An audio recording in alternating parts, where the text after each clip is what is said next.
중요한 덕목임을 바울은 강조하고 있는 것입니다. 그 앞에 고린도전서 12장에서 신령한 은사들에 대해서 다루었습니다. 그러다가 마지막 31절에 가서 너희는 더욱 큰 은사를 사모하라. 내가 또한 제일 좋은 길을 너희에게 보이리라고 말한 후에 이제 제13장으로 넘어가서 사랑을 기록하고 있습니다. 신앙의 최고봉은 그렇게 보면 신앙의 최고봉은 믿음보다 소망보다 신앙의 최고봉은 사랑이라는 결론이 나오고 있습니다. 그런데 신앙생활을 하는 사람들 중 대부분이 추구하는 것은 사랑이 아니라 다른 어떤 것입니다.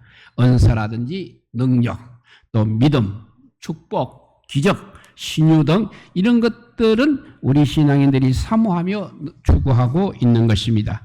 그래서 늘 사랑이 뒷전이 되기도 하는 것입니다. 이렇게 사랑이 뒷전으로 밀려난 이유는 사랑의 능력을 잘 모르고 있기 때문에 그렇다는 것입니다. 사실 사랑 안에 바로 믿음도 소망도 들어있는 것입니다. 그 외에 성령의 약속된 은혜와 축복, 신유, 은사, 능력, 기적 등이 들어있습니다. 그런데 그런 것을 잘 모르고 있다는 것입니다. 그래서 사랑의 정의를 내리는 것은 불가능한지도 모르겠습니다. 사도 바울도 고린도 13장에서 사랑을 한마디로 말하지 못하고 다양한 사랑의 현상을 열거해 주었습니다. 그러므로 사랑의 정의를 내리는 것보다는 사랑의 대상을 다루는 것이 더 좋다는 의미가 되겠습니다. 그럼 우리가 사랑해야 하는 대상은 누구입니까? 첫째, 사랑의 대상은 뭐니 해도 우리 하나님이십니다. 하나님은 인간의 창조주이십니다. 인간이 타락하자 이제 독생자 예수 그리스도를 통해서 구원을 해주신 구원주이시기도 합니다. 그 하나님께서 우리들에게 요구하는 것이 많이 있습니다만 그 중에 첫 번째가 바로 하나님을 사랑하라는 것입니다. 오늘 본문에서도 한 율법사가 예수님께 어느 계명이 제일 큰 계명인지 질문을 하자 예수님께서 너의 마음을 다하고 목숨을 다하고 뜻을 다하여 주 너의 하나님을 사랑하야 하였으니 이것이 크고 첫째 되는 계명이라고 가르쳐 주셨습니다.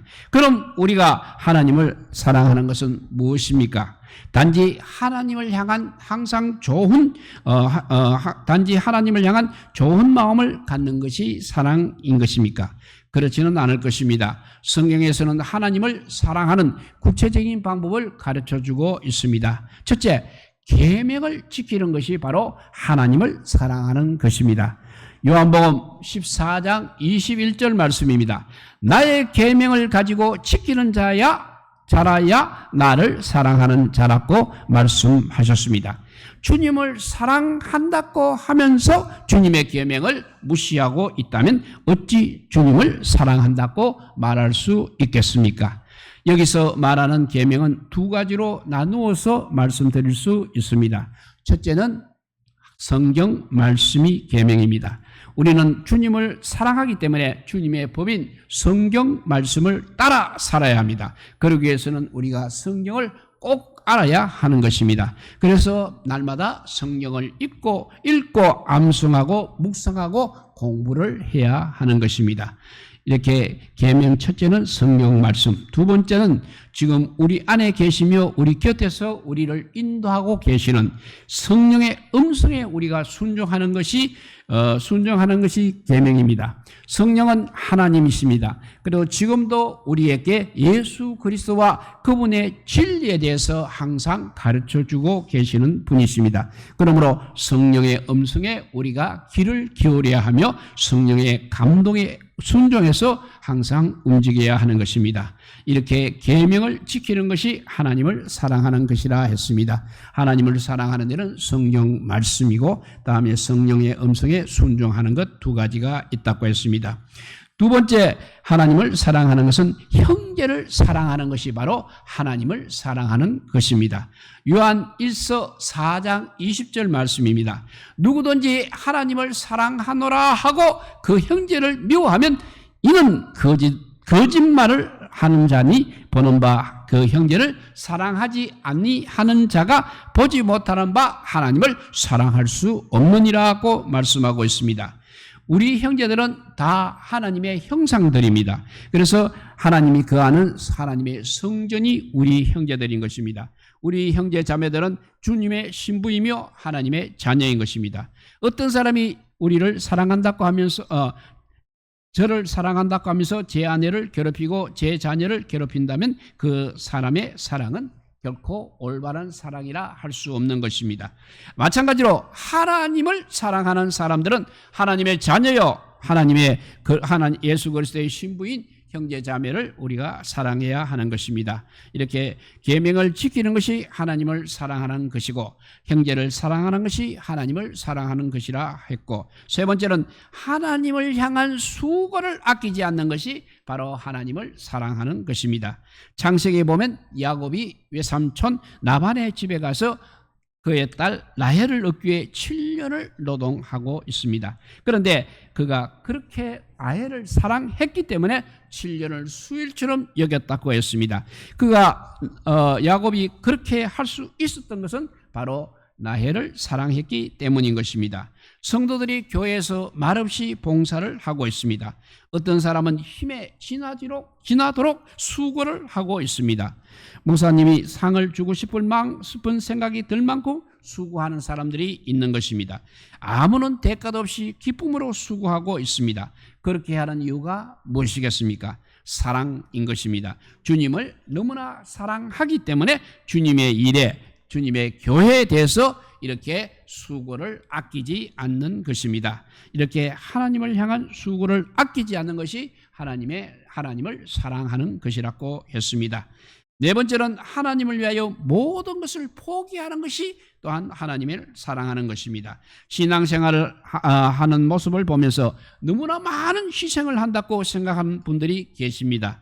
그것은 바로 주님의 사랑을 잘 몰라서 그런 것입니다. 정말 주님을 사랑한다면 어떤 희생도 어떤 헌신도 항상 기쁘게 감당할 수 있는 것입니다. 믿음의 조상 아브라함은 하나님을 사랑했던 사람입니다. 어느 날 하나님께서 100세에 얻은 독자 이삭을 모리아산에서 제물로 바치라고 하십니다. 그것도 살아있는 아들을 죽여서 바치라는 것입니다. 물론 하나님께서 이삭을 죽도록 내버려 두시지는 않았습니다. 아브라함은 바로 그 명령을 듣고 즉시 순종했습니다. 왜냐하면 왜 즉시 순종을 했습니까? 하나님을 너무나 사랑했기 때문입니다. 아브라함은 독자 이삭을 포기했습니까? 왜 포기했습니까? 하나님을 사랑했기 때문입니다. 주님을 사랑한다면 주님께서 요구하시는 것을 우리는 포기해야 하는 것입니다. 때로는 우리의 시간도 포기해야 되고 우리의 취미도 포기해야 되고 우리의 권리까지도 포기해야 됩니다. 왜냐하면 주님을 사랑하기 때문에 그렇습니다. 이렇게 하나님을 위하여 나의 모든 것을 포기하는 것이 하나님을 사랑하는 것이라고 말씀했습니다. 이렇게 사랑의 대상 첫째는 하나님이시라고 했고, 그것이 바로 제 계명을 지키는 것, 그리고 형제를 사랑하는 것, 하나님을 향한 수고를 아끼지 않는 것. 네 번째는 하나님을 위하여 내 모든 것을 포기하는 것이 하나님을 사랑하는 것이라고 했습니다. 오늘 본문에서는 두 가지 사랑을 다루고 있습니다. 하나님 사랑과 이웃 사랑입니다. 그런데 본문을 자세히 보게 되면 세 가지 사랑을 다루고 있음을 우리는 발견할 수 있습니다. 두 번째 계명이 너의 이웃을 너의 몸과 같이 사랑하라는 말씀입니다. 여기서 그런데 이웃을 나의 몸처럼 사랑하려면 나를 먼저 사랑해야 하는 것이 전제가 되는 것입니다. 그런데 자신을 사랑하는 것은 하나님 사랑 안에 있다는 것을 또 기억해야 됩니다. 자유가 책임이라는 테두리 안에서 허용되는 것처럼 자기를 사랑한다는 것은 하나님 사랑 안에서만 허용이 되는 것입니다. 만약 하나님 사랑이라는 선을 넘어서까지 자신을 사랑한다면 그것은 이미 우상 숭배가 되는 것입니다. 본래 하나님은 사람을 사랑받는 존재로 만들어 주셨습니다. 하나님의 형상대로 만들어 주셨습니다. 그러니 우주 안에 어떤 피조물보다 더 사랑하는 사랑스러운 존재로 우리 사람을 만들었던 것입니다. 그런데 사람이 범죄하여 하나님을 떠났습니다. 그렇기 때문에 하나님의 형상을 상실하고 말았습니다. 하나님의 형상을 상실한 인간을 그냥 자연적 인간이라고 하는 것입니다. 이 자연적 인간은 나름대로 사랑받을 만한 존재입니다. 그렇지만 처음 받았던 바로 그런 사랑을 받을 자격을 상실하고 말았던 것입니다. 하나님께서는 하나님의 형상을 상실해버린 사람들을 사랑하셔서 독생자 예수 그리스도를 보내셔서 예수님의 피로 값주고 다시 사셨습니다. 그래서 이전보다 더 사랑받는 존재로 만들어 주셨습니다. 그러므로 예수님을 구주로 믿고 거듭난 사람들은 하나님 앞에서 더 사랑스러운 존재가 되어야 하는 것입니다. 하지만 사람들은 자신의 이 사랑스러운 존재 가치를 잘 모르고 있습니다. 자신은 하나님의 형상이며 하나님의 영광을 위한 그릇이라는 사실 자체만도 충분히 사랑을 받을 자격이 있습니다. 그렇지만 나름대로 또 조건을 만들어 놓고 그 조건에 합당한 경우에만 사랑받을 자격이 있다고 그렇게 생각하고 있는 것입니다. 그런데 의외로 인간이 스스로 만들어 놓은 그 조건이 너무나 까다롭기 때문에 자신을 사랑하는 사람이 그렇게 많지 않다는 것입니다. 사람들은 조건에 의해서 사랑하지만 우리 하나님께서는 조건은 없는 것입니다. 그냥 우리를 사랑하시는 것입니다. 그래서 로마서 5장 6절과 8절과 10절에 보면 우리가 연약할 때, 우리가 죄인 되었을 때, 우리가 원수 되었을 때 우리를 사랑하셔서 독생자 예수 그리스도를 보내시고 우리를 살리기 위하여 그리스도께서 십자가에서 죽으셨다고 말씀하고 있는 것입니다. 누가 뭐라 해도 내가 어떤 허물이도 우리 사람은 하나님 앞에서 사랑받는 존재임을 우리가 잊지 마시기 바랍니다. 첫 번째 사랑의 대상은 하나님이시고 두 번째 사랑의 대상은 자기 자신이라고 말씀했습니다. 세 번째 이제 사랑의 대상은 이웃입니다.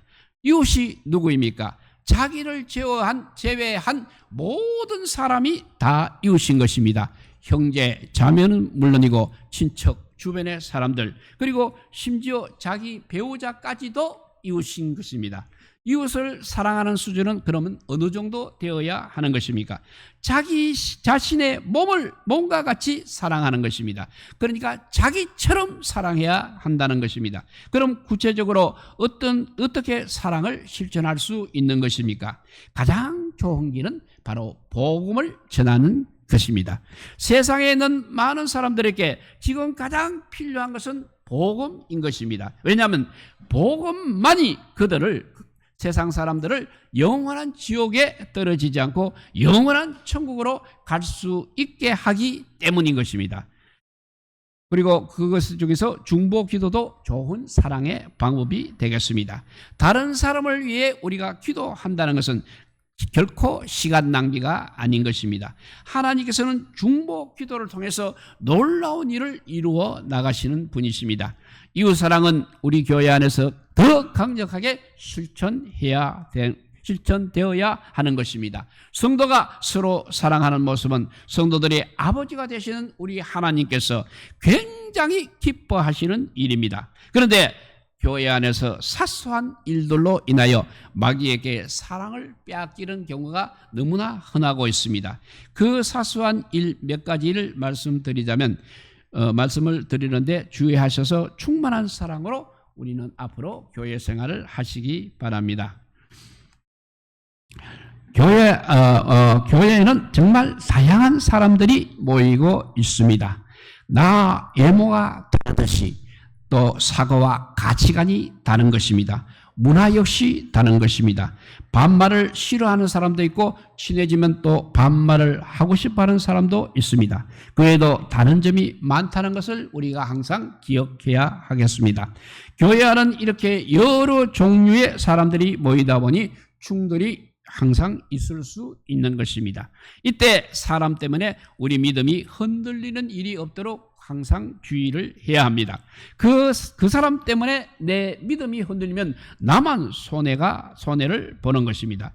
교회 안에서의 충돌은 나 자신을 오히려 더욱 성숙하게 만드는 계기가 되는 것입니다. 충돌이 있을 때 우리 속에 있는 자아의 찌꺼기가 떠오르게 되어 있습니다. 전에는 내가 보지 못했는데 충돌을 통해서 그 찌꺼기가 떠오르게 되니까 역시 충돌도 감사한 것입니다. 자신의 자아의 찌꺼기가 보이게 되면 우리는 하나님 앞에 그 찌꺼기를 처리해 달라고 기도하시기 바랍니다. 그러면 그것이 바로 자신이 성숙할 수 있는 기회가 되는 것입니다. 인간관계의 아픔은 오히려 나를 더 폭넓은 사람으로 만들어 줄 것입니다. 다양한 사람들을 수용할 수 있게 됩니다. 그리고 원수까지도 사랑할 수 있는 그런 훈련이 될 것입니다. 어떤 사람은 한 번의 충동이 일어나면 상대와 완전히 담을 쌓아버리는 경우가 있습니다. 어떤 사람은 한 번의 충동이 일어나면 상대와 완전히 담을 쌓아버리는 경우가 있습니다. 그런 것은 옳지 않다는 것입니다. 한 번 찍히면 영원히 찍히는 것은 하나님의 사랑이 아닌 것입니다. 악을 악으로 갚는 것도 역시 우리 기독교적인 방법은 아닌 것입니다. 악을 사랑으로 이기는 것이 바로 우리 기독교의 기독교적인 대인 관계인 것입니다. 사람이 많이 모이면 잘난 척하는 사람이 간혹 있는 것입니다. 아직 덜 돼서 그러니 해야 하는 것입니다. 그리고 나는 잘난 척하지 않은가? 오히려 자신을 살펴보아야 하겠습니다. 친한 사람들끼리 친한 것도 역시 교회 안에서는 주의해야 합니다. 소외감으로 인하여 상처를 받는 사람이 있을 수 있기 때문입니다. 하지만 이런 것은 사람들이 모이는 것에는 얼마든지 일어날 수 있다고 생각하고 있어야 합니다. 평신도 지도자들은 추진력도 있어야 하지만 성격이 먼저 좋아야 합니다. 상처 주지 않고 일하는 것을 배워야 합니다. 할 것입니다. 다른 사람들의 반응이나 표정에 대해서 너무 민감하지 마시기 바랍니다. 그분이 어떤 문제가 있는지 우리는 모르고 있기 때문입니다. 대화를 불만과 불평으로 이끌어가는 사람들이 있습니다. 잘 분별하고 잘 고면해야 하겠습니다. 사람이나 단체에 대해서 불만을 토로하면서 모임에도 참석 아닌 사람들이 있습니다. 그런 사람은 절대 신앙에 도움이 안 된다는 것을 명심해야 되겠습니다. 내 자녀에 대해서는 관대하고 남의 자녀에 대해서는 까다로운 사람이 또 있습니다. 그때도 주의를 하셔야 하겠습니다. 또 그런 사람들 때문에 오히려 시험 드는 사람은 없어야 하는 것입니다. 동물의 왕국에서 사자가 자신의 영역을 표시하듯이 자신의 영역을 정해놓고 침범 못하게 하는 일도 역시 교회 안에서 주의해야 할 점이겠습니다. 모임을 가지면 쓸데없는 소리나 반대하는 행동으로 분위기를 이상하게 만드는 사람들이 있습니다. 너무 마음 상하지 마십시오. 그런 사람은 고쳐져야 하는 것입니다. 남이야 어떻든 자기 할 말만 하고 자기 할 일만 하는 사람도 있습니다. 그것은 바로 공동체 개념이 없어서 그런 것입니다. 아니면 또 눈치가 좀 부족해서 그렇기도 합니다. 사랑은 표현되어 전달되는 것입니다. 그렇기 때문에 사랑에는 항상 훈련을 거듭해야 하는 것입니다. 그래서 스스로 사랑을 실천하는 훈련을 반드시 하시기를 바랍니다. 오늘 말씀을 다 정리해 보면 첫째 되는 계명, 가장 큰 계명은 바로 이야기했는데 사랑의 대상은 하나님이십니다. 그리고 하나님에 대한 하나님을 사랑하는 것 네 가지, 계명을 지키는 것이 하나님을 사랑하는 것이고 또 형제를 사랑하는 것이 하나님을 사랑하는 것이고 하나님을 향한 수고를 아끼지 않는 것이 하나님을 사랑하는 것이고 네 번째는 하나님을 위하여 내 모든 것을 포기할 수 있는 것이 하나님을 사랑하는 것임을 깨달으시기 바랍니다. 두 번째는 자기 자신을 사랑해야 됩니다. 누가 뭘 해도 내가 어떤 허물이 있어도 나는 하나님 앞에 사랑하는 존재라는 것을 늘 유념하시기를 바랍니다. 세 번째는 사랑의 대상 나 말고 다 이웃입니다. 악을 사랑으로 이기는 것이 개인적인 대인 관계인 것을 명심하시고 늘 이웃을 사랑하는 우리 모두가 되어서 정말 이 땅에서도 아름다운 천국을 이루어 가시기를 우리 주님의 이름으로 축복드립니다. 기도하겠습니다. 사랑의 하나님 감사합니다. 정말 사랑의 종교인 우리 기독교에서 항상 다툼이 일어나고 있습니다. 특별히 지체가 높은 사람들끼리 다툴 때는 정말 어마어마한 아버지와 파장을 일으키기도 합니다. 이 작은 우리 교회에서도 그런 파장이 있을까? 아버지여, 주님께서 사랑이라는 것을 우리가 깨닫게 하여 주시고 하나님을 사랑하고 자기 자신을 사랑하고 이웃을 사랑하는 훈련을 날마다 쉬지 않고 하여서 정말 하나님이 기뻐하시는 하나님의 사랑의 아버지여, 하나님의 사랑을 받는 우리 모두가 되게 하여 주시기를 간절히 빌고 원하오며 이 모든 말씀 아무 공도 없으나 우리 구주 예수 그리스도 이름으로 기도드리옵나이다. 아멘. 찬송가 314자입니다.